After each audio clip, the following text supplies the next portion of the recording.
You're welcome back. And to start our conversation this morning on managing Nigeria's diversity, here's a background report packaged by Abdusalam Jibril.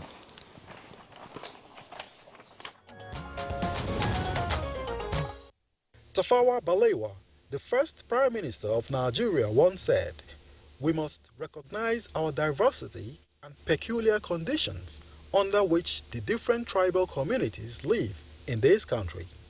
This still resonates to this day, as Nigeria remains one of the most ethnically diverse countries in the world, with over 250 ethnic groups and over 500 languages, with a variety of customs and traditions, giving the country a great multicultural diversity outlook. Over the years, however, it appears that this uniqueness in diversity for the country is creating further division on several lines, from economic, political, religion, and culture. These constraints ultimately threatens peaceful coexistence of our unity and losing the progress and stability we desire for national development.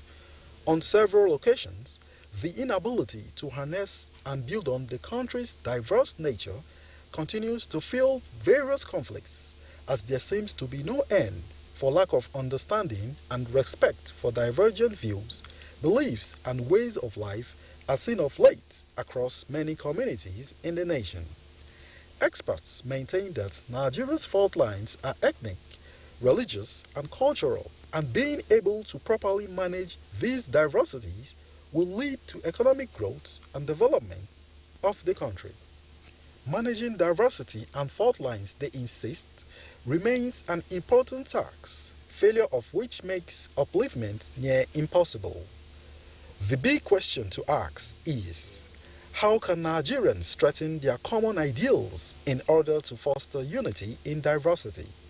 What role should citizens play towards entrenching a culture that is supportive and understanding in our natural diverse makeup, respecting and giving in to accommodate our many ethno-religious differences across the country? These and more guests on the program will speak to shortly.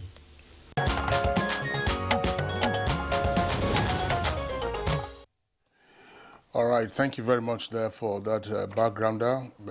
Let's introduce our guest this morning. Here in the Abuja studios, we'd like to welcome a public affairs analyst, Dr. Abiso Kabir.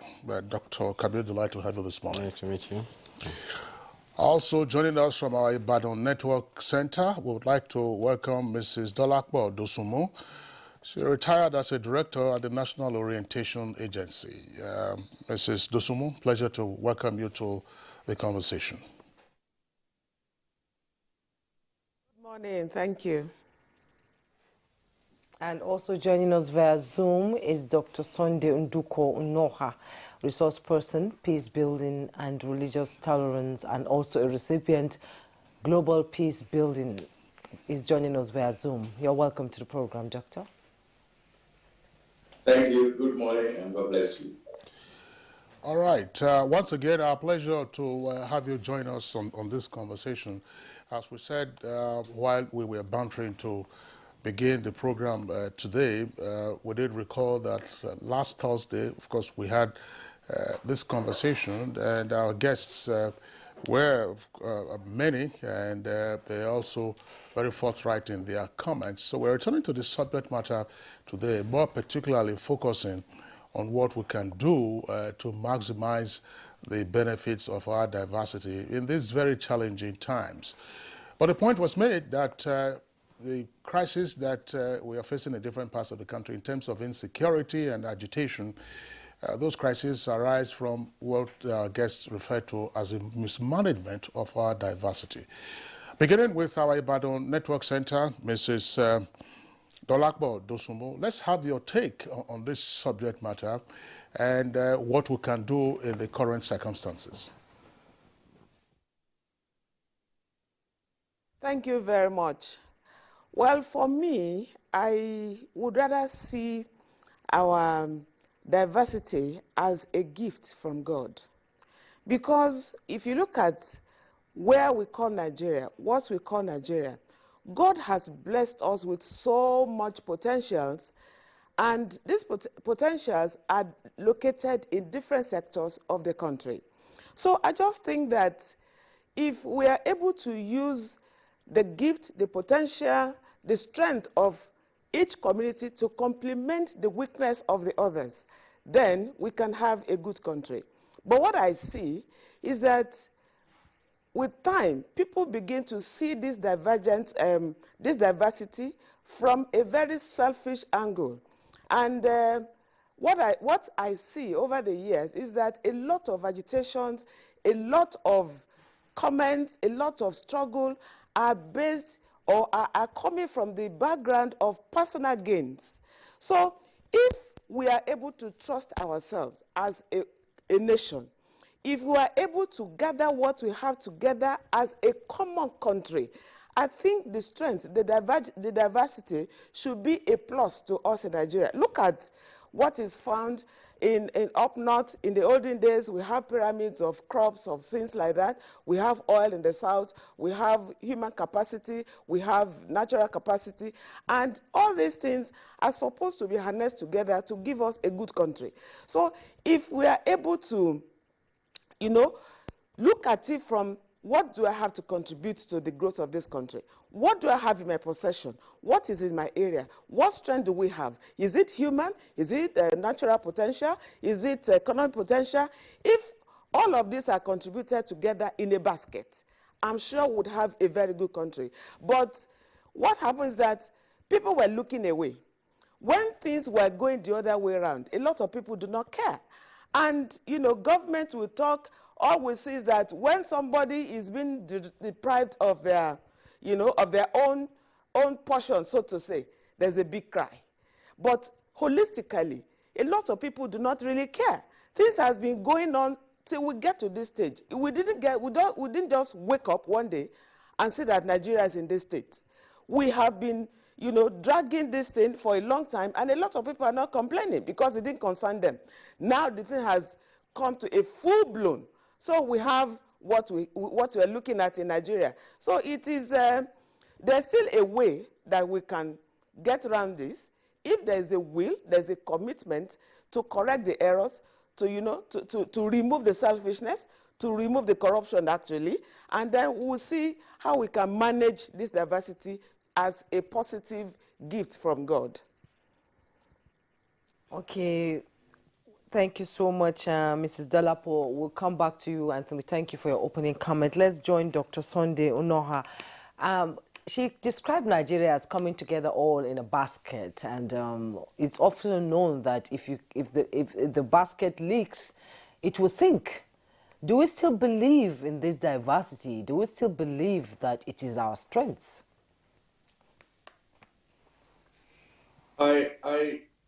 Thank you, and thank you, our listeners. The point has been well laid by our sister from Ibadan that we have our diversity that we must celebrate as a people, as Nigerians.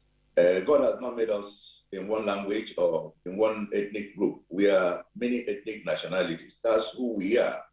And I think the time has come for us to begin to celebrate our diversity. We are not celebrating our diversity enough. We are majoring on our differences instead of celebrating it. Instead of it being a point of strength, it has turned to be a point of weakness. I think the number one point we need to make is to engage in national dialogue.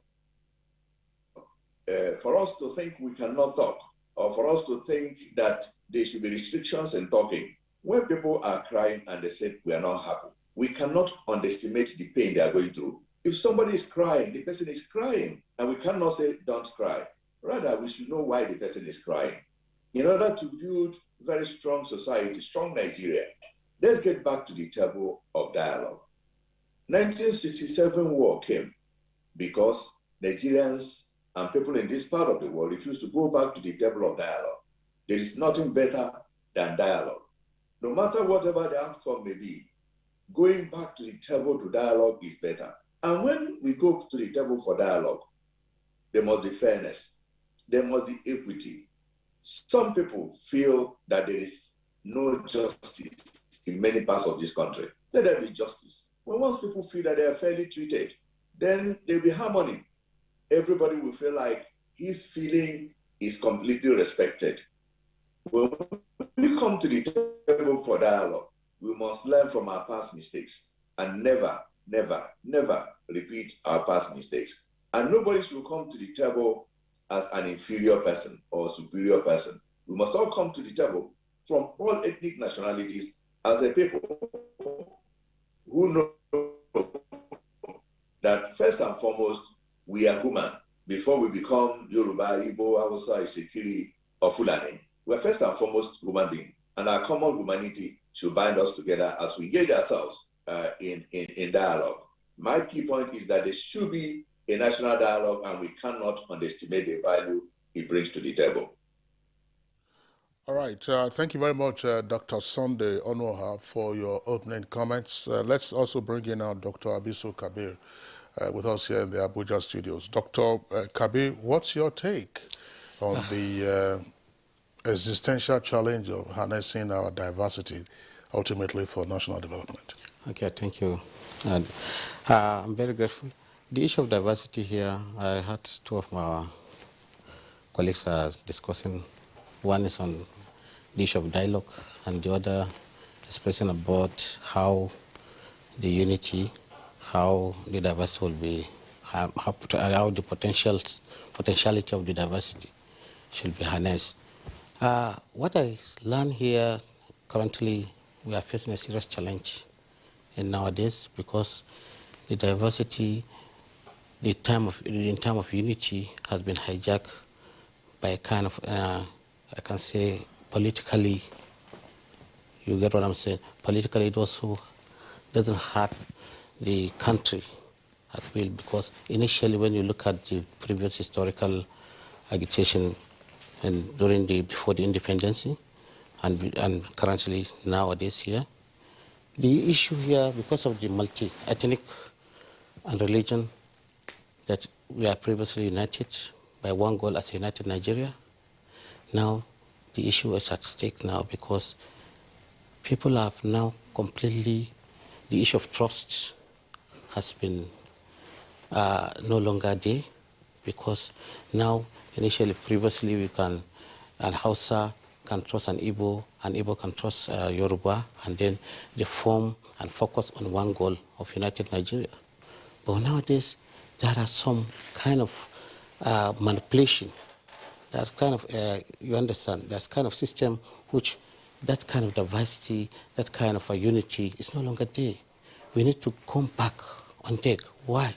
Because the issue here is, critically when we look at it, is because of the nature of corruption which is going on in the country, the issue of mismanagement of funds, the issue of also pertaining I can say poverty, that is on jobless, unemployment rate. People are no longer focusing on the culture and then the main ethical value of the society, which the society needs to be focused. Why? Because look at the situation now. When we look at critically the issue of the insecurity, which we are now currently facing, if and only if there is kind of harmony within our traditional system. Initially, previously, when you look at it, because normally the system of culture in terms of traditional system on how it controls the society, how it will guide the society, pertaining the elder, the youth can respect their elder. These ones are no longer there.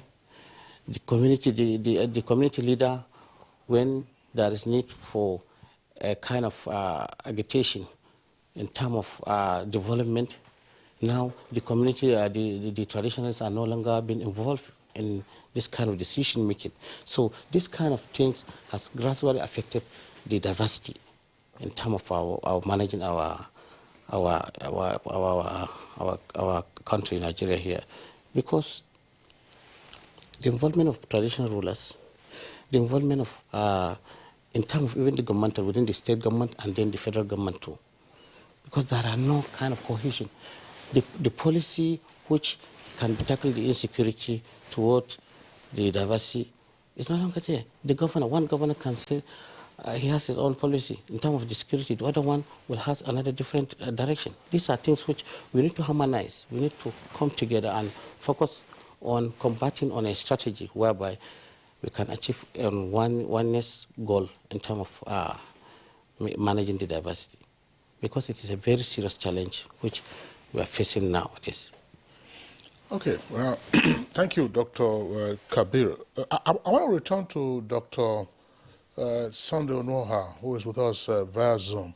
Dr. Onoha, you did say that one of the prescriptive measures for dealing with the apparent mismanagement of our diversity is to engage in dialogue.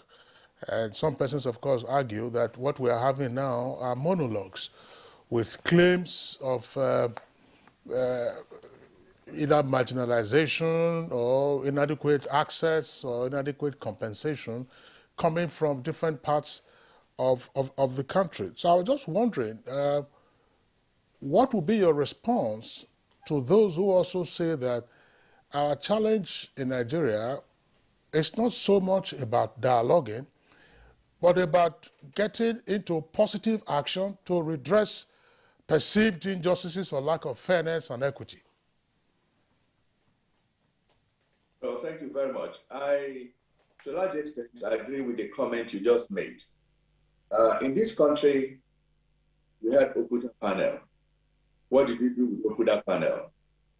We had a national conference that came up with many ideas on how to move Nigeria forward. What did we do with it? And so to some extent, I totally agree that there is a need for us to move from dialogue to action. But the key thing is that the people have to talk. If there are people who are aggrieved and they are angry, can we listen to them and know why they are angry? And I will be a bit clearer here. If some people say we are Boko Haram, we are not happy at the Nigerian society, and we're not happy about how things are done, and if there are people who can engage them and talk with them and bring back messages to this country, are we listening to those people? Sometimes we demonize people without listening to them. If there are people who say we are IPOP, we are not happy about how things are done in Nigeria, can we listen to those people? If there are other agitations in Nigeria and we feel like we do not want to listen, you must keep quiet, you must never talk, then something is wrong in that process. The issue is that this is the time to know that only military might cannot bring about peace.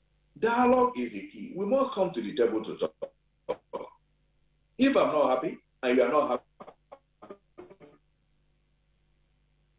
and we decide to fight because we are not happy, then we're not making our society a better place. And if there are people who can bring people to the table for honest engagement, like my brother has said on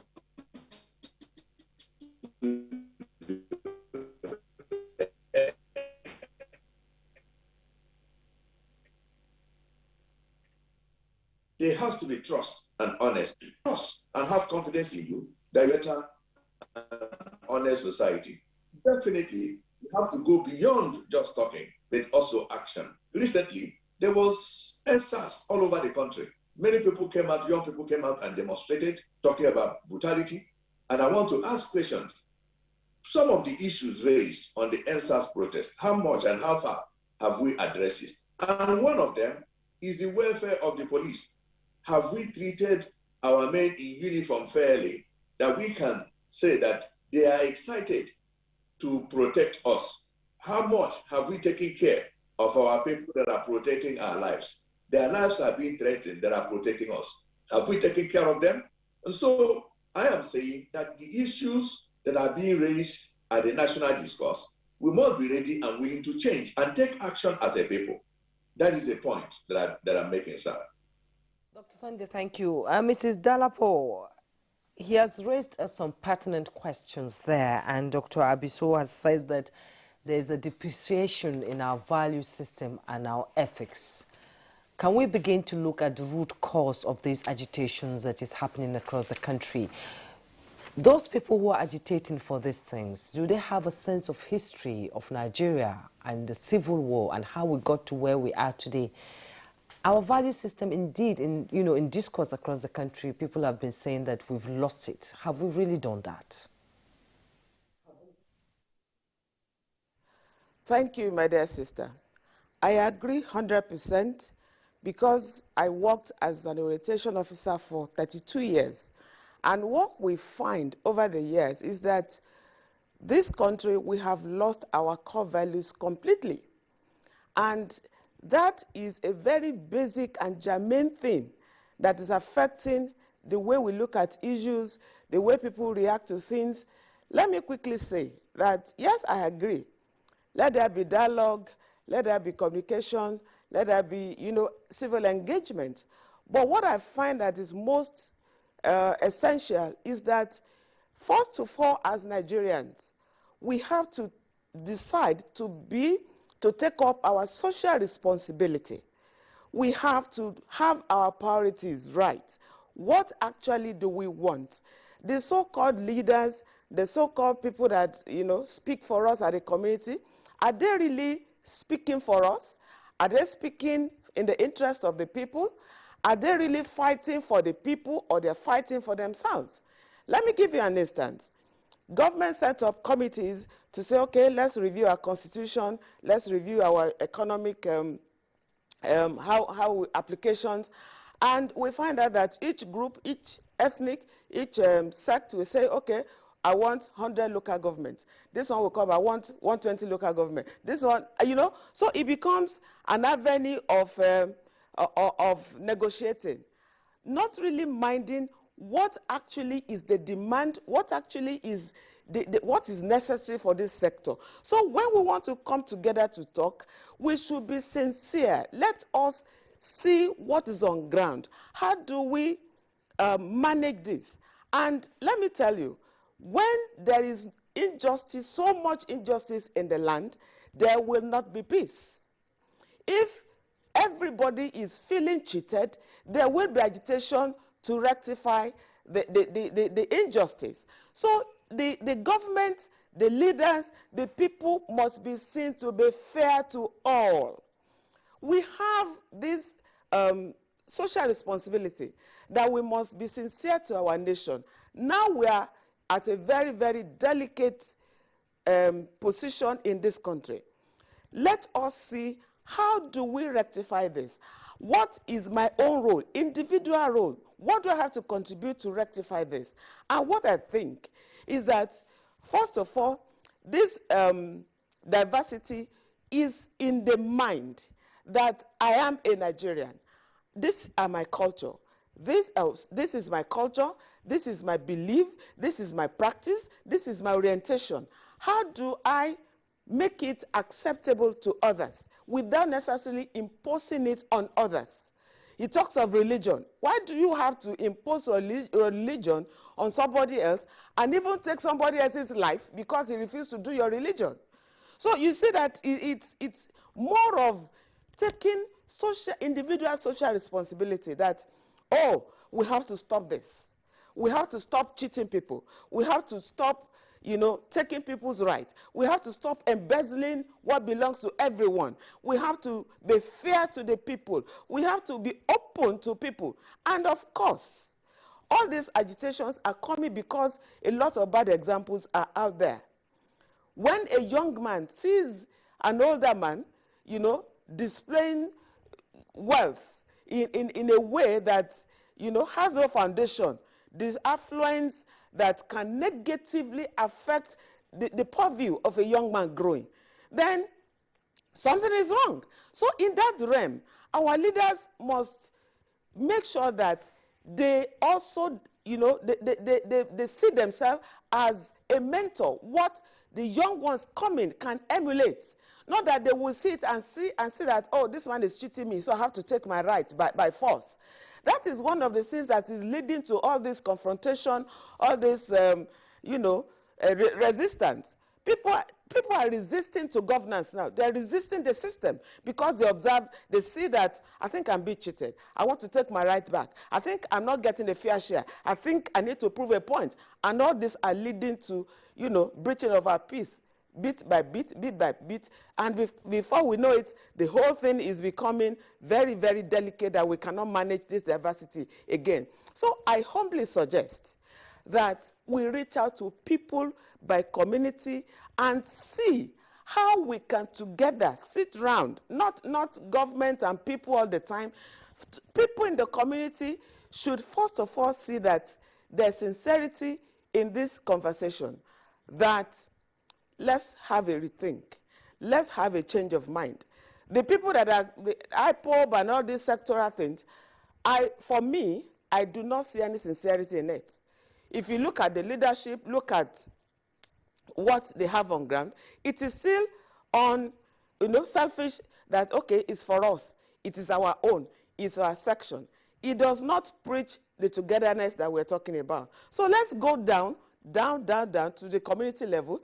Let's go down to the community level and see how we can change the orientation of our people to see that, oh, it's not about me all the time. We equally have a responsibility to have a peaceful state.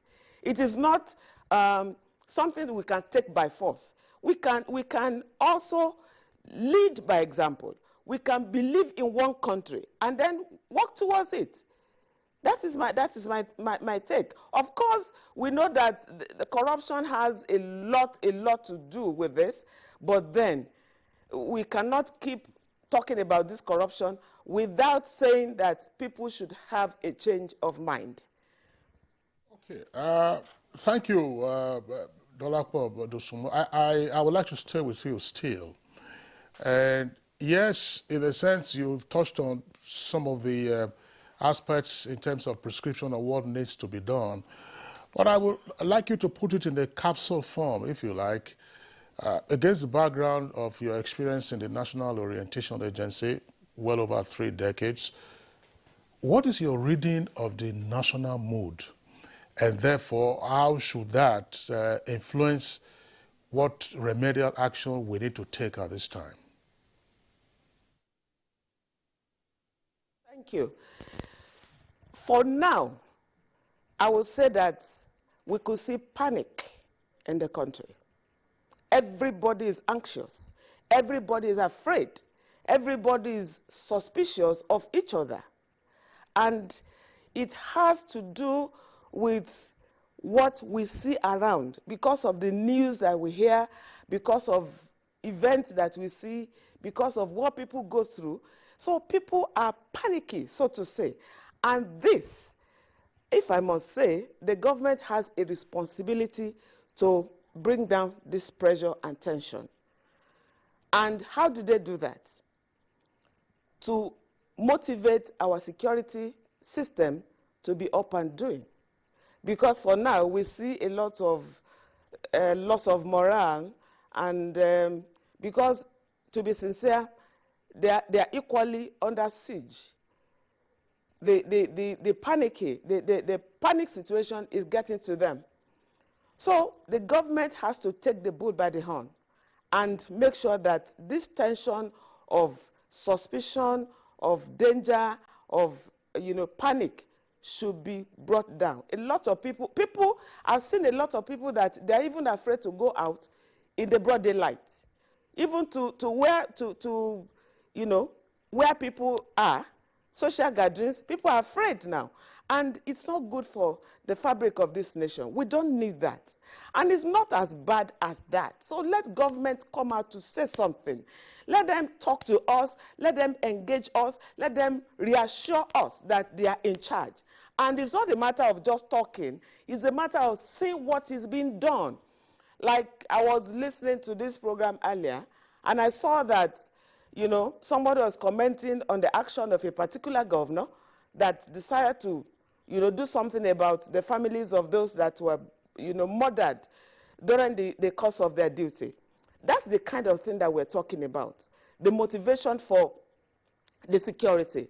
And we have a lot of these small bits of security outfits in the local setting now. They should also be encouraged that we have a duty to do. The government has to take the bull by the horn and decide how to go about this. And look at social media. Before you know it, a lot of stories are on the social media, some horrible pictures, some horrible video clips that, you know, it further creates this panic environment. So we need to, you know, tell our people to calm down and to be seen that government is actually doing something about protecting the lives of people.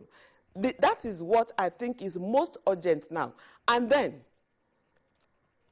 to let our traditional rulers, the people in charge of communities, know their responsibility. It's like there's equally a suspicion there.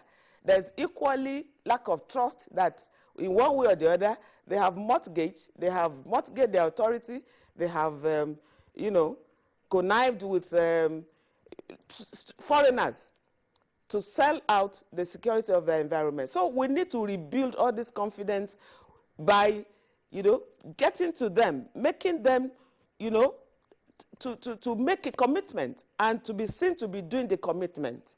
That is as far as the traditional people are concerned. Mrs. Dalapo Dosumu, thank you so much for your comments on this. I was actually coming to the role of the traditional rulers, you know, in trying to douse the tension in this country. Dr. Abiso, the fabric of this nation is very fragile now.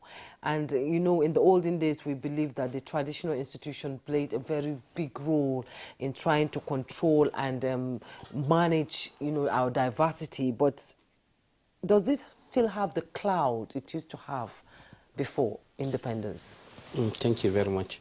You see, the role of traditional rulers previously, but presently now, when you compare it in both sides of the coin, I mean, the political leaders now, they've already distorted the system of traditional, because initially, previously, the traditional rulers have kind of authority, and they have to control their subject.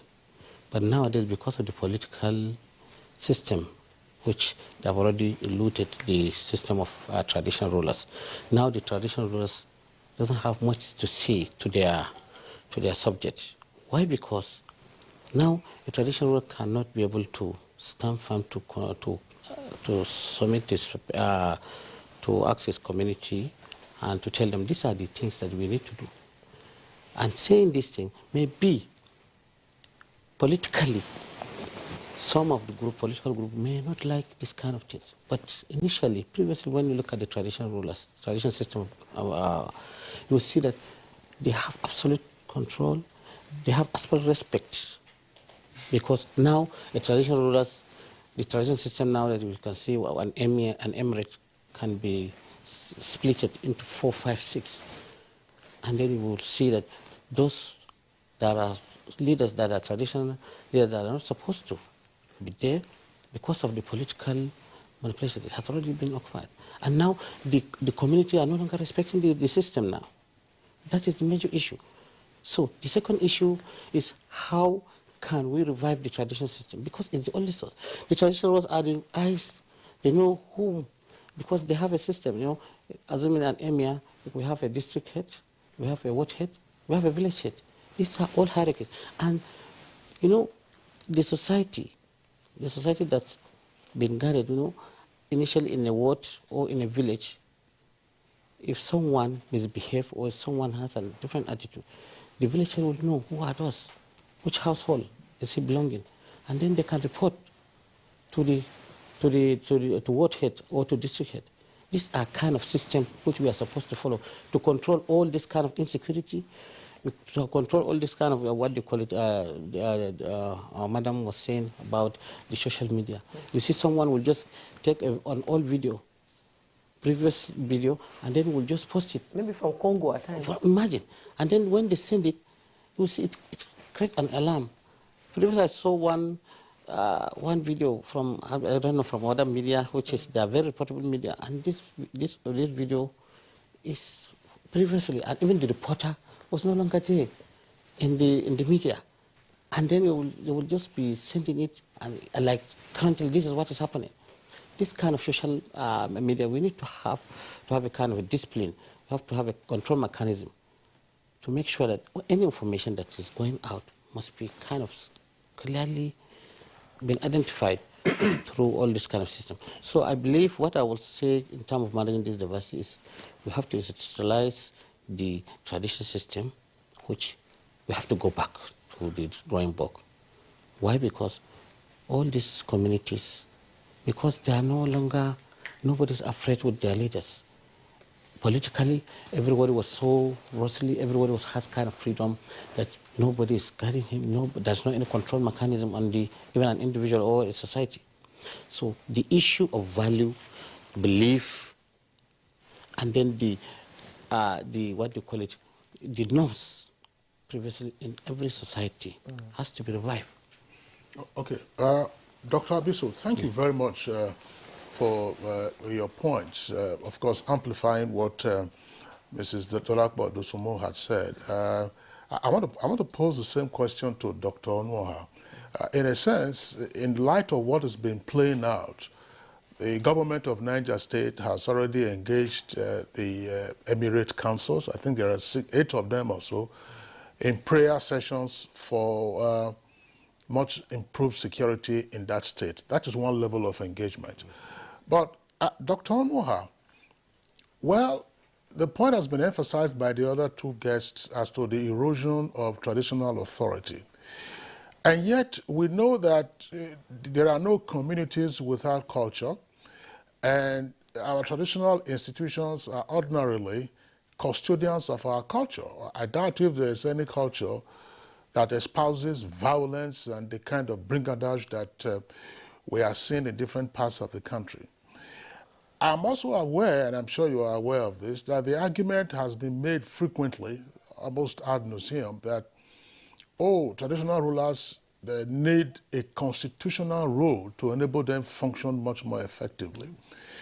But we know that under our current constitutional democracy, amendments, of course, take quite a while, and the cost of governance also increases, and traditional rulers at the moment have a slice of the allocations to local governments. So in a sense, they are already part of the government. But what, in your opinion, can they do and should they do now?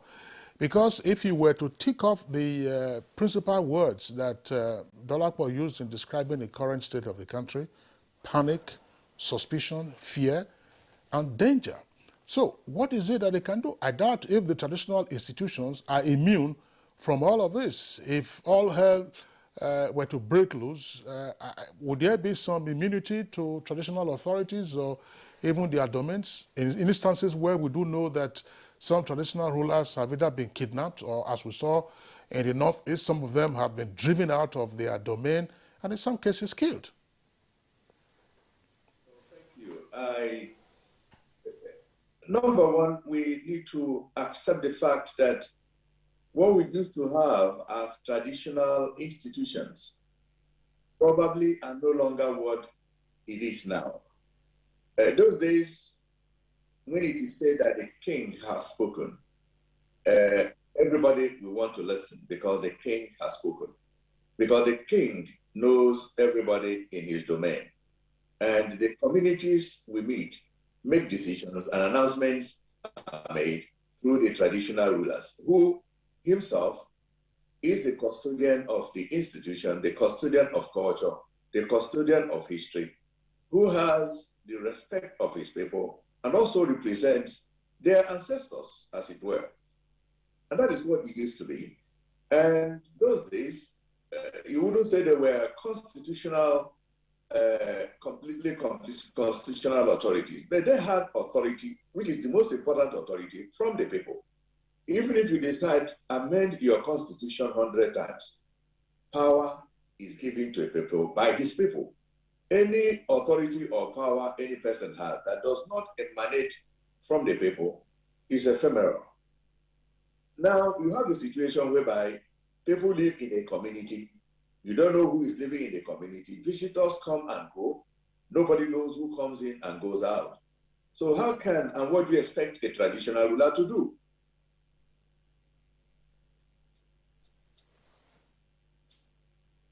Secondly, we have come in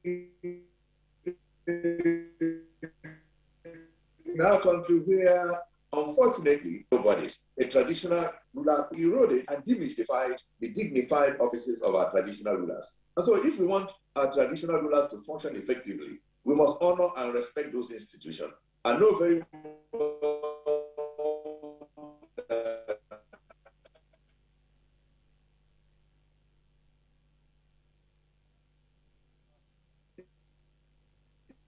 Dr. Noha, that's, it looks like your bandwidth is low, and that's why we are having this, this glitch. Maybe we'll just give you some time to restore it, probably change your location or otherwise. But I would like Mrs. Dolakpo Dosumo in Ibadan to also pitch in on this whole issue of galvanizing our traditional institutions. By the way, Mrs. Dosumo, what was your experience like on the field as an orientation officer in terms of seeking to co-opt the traditional institution or leverage on traditional institutions for purposes of messaging? And in particular, at the time such as we are living in, which you have already described, how do we get them to have the buy-in as part of the various mechanisms of dealing with our current issues? Well, thank you. First of all, let me just bring out a point. I am not aware that there had been any situation or any time, at any time, that government or any other institution for that matter had taken away the authority or the mandate of our traditional rulers. We have always been seeing them with who they are as institutions or people that God has given the authority to manage their community. So it's not that they have lost their powers. Let's look at their own role and how they have been able to manage the role that God has given to them. We used to see our traditional rulers as a mini God, you know, that when they say something, it becomes a law. When they give a directive or instruction, nobody can change it. But with the development of, I'm sorry to use this word, political virus, it penetrated the authority of the traditional rulers, and somehow gradually they're losing that weight. And we want to believe that that institution is for everybody. So I will just use this medium to counsel that before we can think of restoring or, you know, rebranding or putting back the authority, let's appeal to all traditional institutions that as much as possible, they should not allow political climate or inducement to get to them to the point of taking a position with particular party or candidate. They are supposed to be seen belonging to everyone. And once people are able to pitch them with a particular party or persons, it sort of brings down their authority. And it then creates a communication gap that whatever he says has a tendency to be politically interpreted. They will say, okay, he's saying this because his son is a party person. He's saying this because he's a supporter of this person. So it weighs down the authority of our traditional rulers. And also, the quest for economic power, the rush to acquire wealth through, you know, all sorts of ways, it also affects the institution. I'm not saying that they should not, you know, go into economic practice, but then they should be seen more as an authority, a person in charge of the domain that governs the domain traditionally. So the fact that there is this rumors, that a traditional ruler gets this so much money, has sold the land to this, has so much cows, has so much this. It weighs down the authority, the influence of our traditional people. So if we are going to go back, we need to talk about the integrity with the community. People have to believe them. Can you imagine during the last EndSARS that a hoodlum can be so bold to take the staff of office of a first-class king and even take his shoes and wear it and display it on social media? That is an abnormality. It is an absurdity. It's not hard before. We used to see our kings, our traditional rulers as mini gods, that somebody that can speak on behalf of God.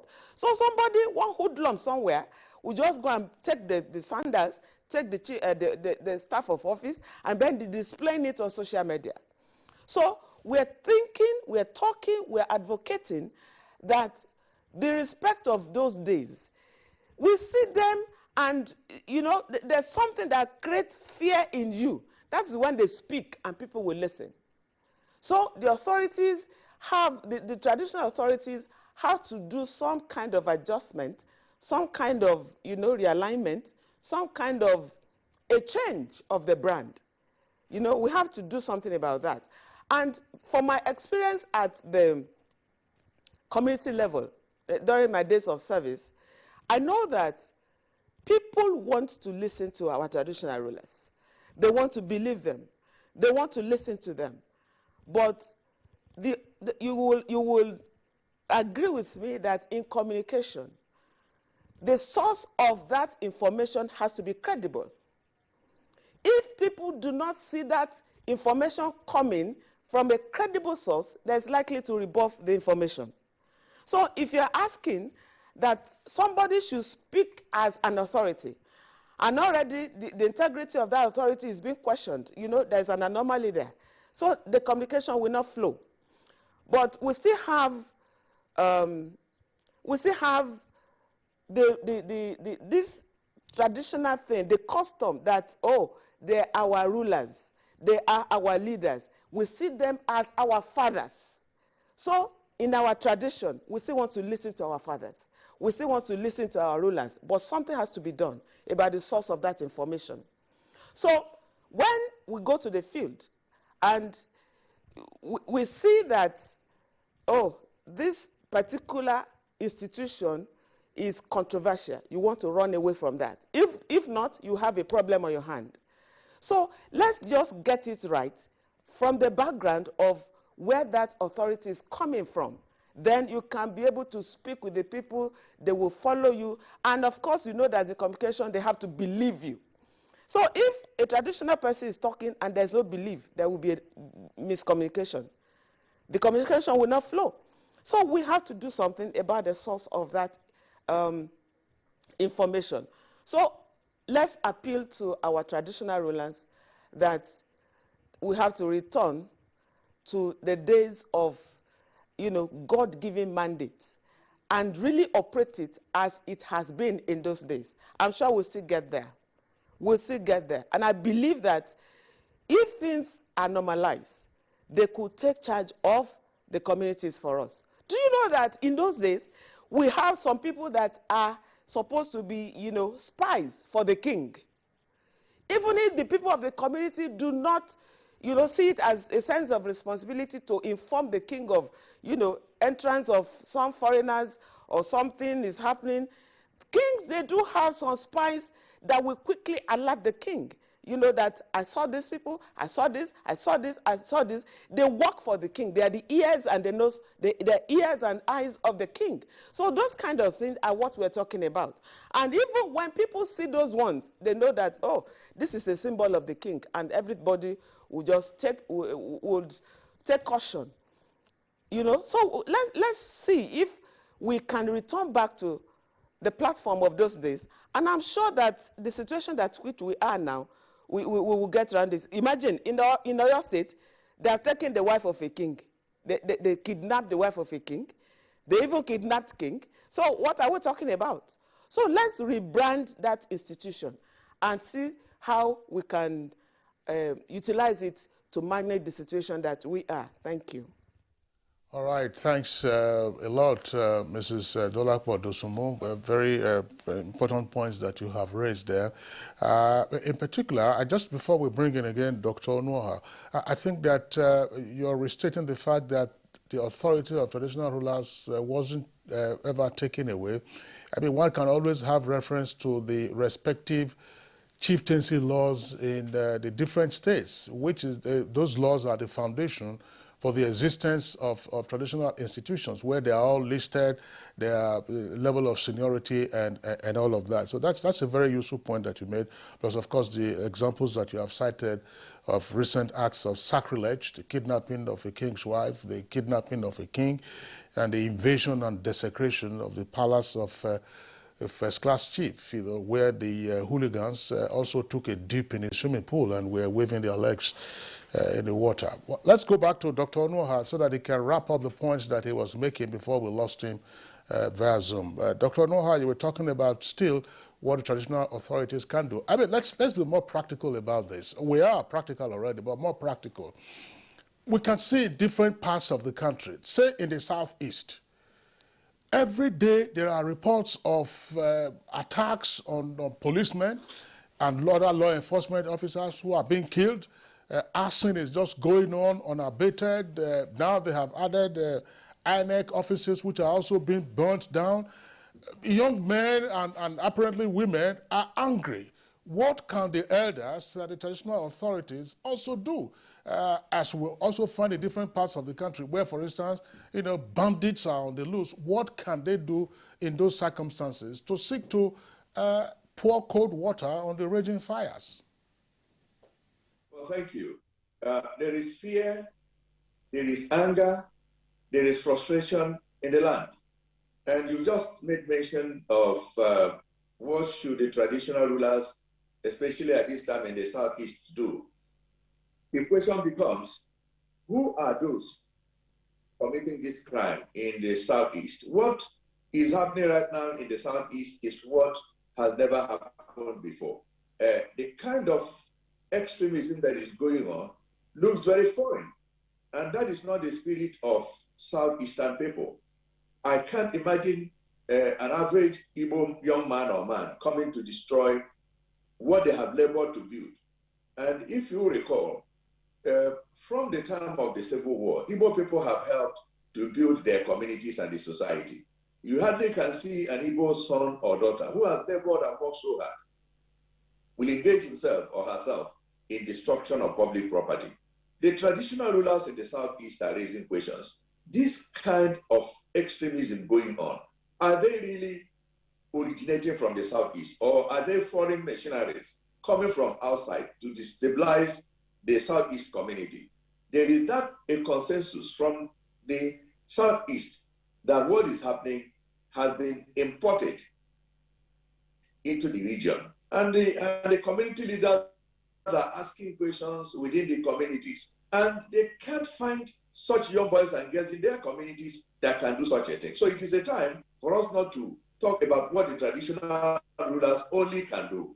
It is how can the national government, state government, community government come together to protect the society and the community. Like I said earlier, the movements of the military might, shooting aside of people, cannot help the matter. And unfortunately, innocent young people going about their businesses, innocently doing their businesses, are being attacked by uniformed military men. And it cannot help to build a society. What will the traditional ruler do when in your community you see the presence of the military and attacking your innocent sons and daughters who are legitimately going about their businesses? And so it is a time for all classes of Nigerian leadership, the traditional rulers, the faith church leaders, the state government, federal government, to come together for a dialogue, to know that military might gone will never bring about peace. And we have to be careful that those law-abiding young people going about their life in a normal way in the Southeast, we do not provoke them to anger, because some of them are already frustrated for for the intimidation they are finding in their communities. People are being arrested unnecessarily, who are innocent young people going about their lives and works legitimately. And so we have to be careful how much we push people to anger. This is a time to dialogue, a time to talk. And if there is suspicion, it will never work. So, how do we, where, when, or how do we begin to initiate the dialogue? Thank you very much. We have to begin in this dialogue by bringing all the people, no matter whatever name they have, to the table. You can't exclude anybody in any discussion or criminalize anybody. Take, for example, somebody like Gumi has told Nigerians that he is engaging with the Boko Haram. And if he is engaging with the Boko Haram, then let's bring him to the table. If there's somebody who is engaging or talking with Nnamdi Kanu and co, bring them to the table. And let's not be afraid of bringing people to the table. When people come to the table, then we can hear. My people say, Igbo people say, when somebody is sitting next to you, you will perceive the odor of his mouth. So somebody cannot be very far and engage in a discussion. Let's bring everybody to the table. Let's not be afraid. Let's not criminalize anybody. Let's come and talk. And with talking, we can go very far. But then in talking, let's begin to bring justice to the table. Let every person feel that his concern is being addressed. Let nobody feel that he is being maltreated or marginalized. Because we all are human beings. There is blood flowing in our blood. We are hungry, all of us as human beings. When we are sick as human beings. Nobody's feeling should be treated as though it is not relevant. Dr. Okoa, indeed, communication is key. We'll take a break now. The conversation continues. You're welcome back. During the break, a number of tweets came in as our usual members of our Twitter club who are trying to communicate and, be part of the conversation this morning. Let me begin with Innocent Yawal James. He says, Nigeria's diversity gave birth to our strength, human potentials, and it's also an asset if properly managed. The measures fall under good governance, strong institutions, security, and trust, among others. Festus Akimboyewa tweets, fairness, respect for our differences, and equal opportunity will help us to manage our diversity. Government at all levels must tackle recruitment biases, injustice, and inequality in the country. Chris Simon tweets, the major problem our country is facing apart from insecurity is ethno-religious sentiment. This kind of sentiment doesn't bring unity. It rather creates ground for separation and hatred. Law Alpha C. Now, one feasible measure to be adopted is for our leaders to appreciate our diversity by believing in the future of this nation by their actions and body language. And Francis Obi, our national anthem is very clear. A country where no ethnic group or individual will be oppressed. Any leader that creates division in governance should be removed immediately. Mutana Farouk. Nigeria's diversity is a strength which ought to unify all Nigerians in peace and progress. Human beings are highly intellectual species who do not want to be shortchanged by their fellows. Many Nigerians feel they have been economically shortchanged, and this promotes disunity. Boss Dynamic tweets, the religious and the tribal leaders should reorientate their followers. The government and politicians should stop using indigene to bring differences among their people. Akeju Olagbaju, I think it is better to view diversity as beneficial to national development by harvesting various opinions and ideas to move the nation forward. Everybody must be assured of equal voice and participation, irrespective of tribe, age, gender, and class. Ibrahim Abdusalam Bello, I am deeply pained when I see what is going on all around our dear nation. We must accept the fact that we don't have any other nation. The only way out is to accept this fact and forge ahead. Usman Banu Kantu, the game of majority is inevitable the world over. Even if the country were to be sliced into 774 countries, there will still be disenchantment.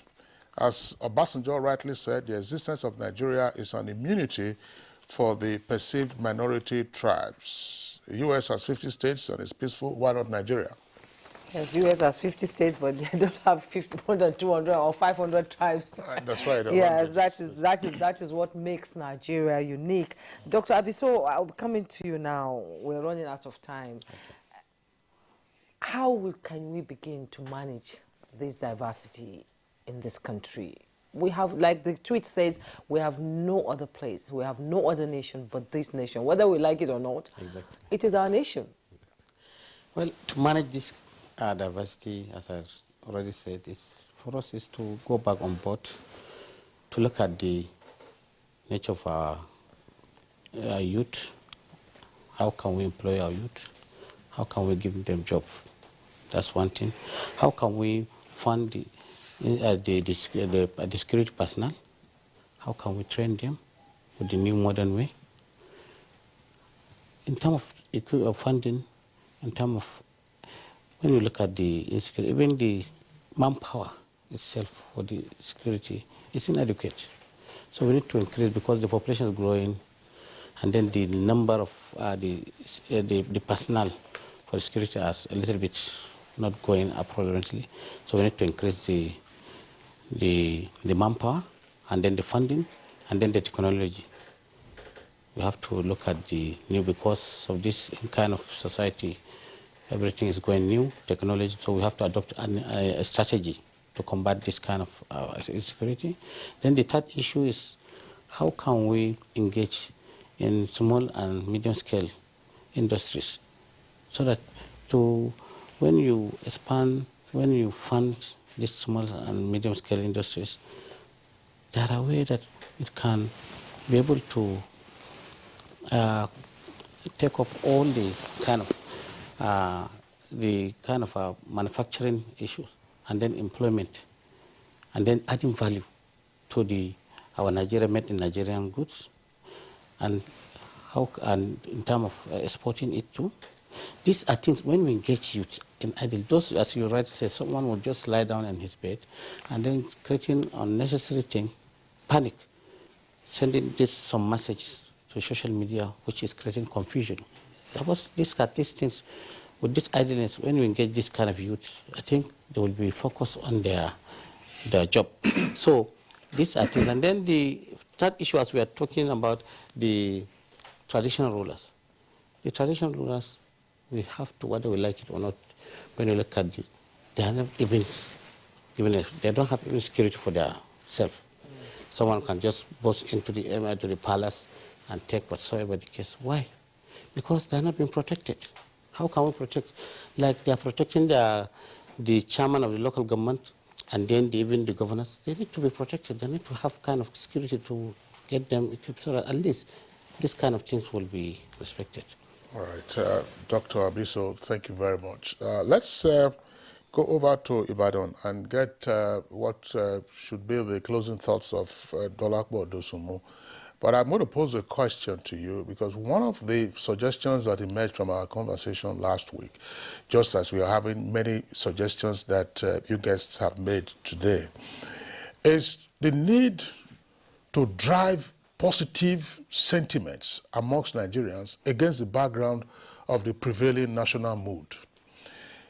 From your experience again in the service, what do you think can be done by way of reorientation to generate and then accelerate these positive sentiments in a time of panic, fear, suspicion, danger, and the kind of destruction that we are seeing in some parts of the country?